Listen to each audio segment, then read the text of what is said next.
Hey, Tom O'Halloran here, and today we are going to talk about one arm hangs and whether or not you should be doing them.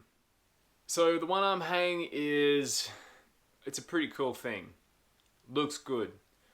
But if you're not doing it, you can hurt yourself really quickly, and that doesn't look so good. So basically we want to work out whether or not you're ready for doing a one arm hang. And I think the biggest one here is testing if you can actually hang on with good form and structure onto like even just a jug.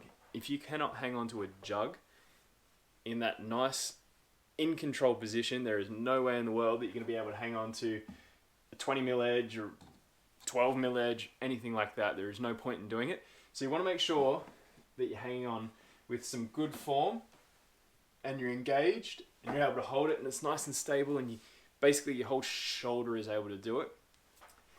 And from hanging onto a jug, or you can jump onto a bar as well, it works really well. You can move on to like the sloper here on the Awesome Woodies board.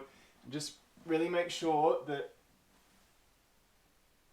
everything is nice and like locked in and ready to go, and you can just slowly progress. And to build up to doing it on a 20mm edge or even going smaller, or on the slopers or whatever, you can use pretty much the same protocol that you would for a fingerboard, but on building up the relative strength in that. So you can run through and do like your 5 seconds on, 5 seconds off for 4 or 5 reps, whatever it is, and really holding that good strength and technique and the form on those hangs, and just chuck it into your fingerboarding routine. You can continue to do your 2-arm hangs and be chucking that in, just so that when it comes time for you to jump into wanting to do your 1-arm hangs, you're ready to go.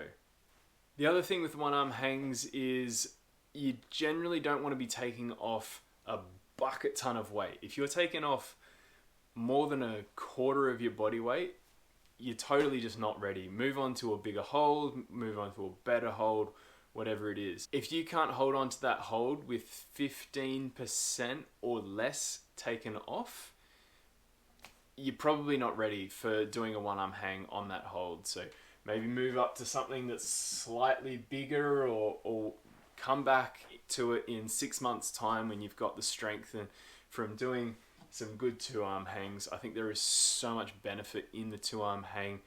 The 1-arm hangs just like, they're just a different protocol. It's a different thing. They're not any better or worse in any way, but I definitely think there is a lot more that you need to get ready for to do it, because no one's been built to hang off one arm on a 20mm edge. There is a lot that goes into it, and you need to make sure you're prepared and ready to go.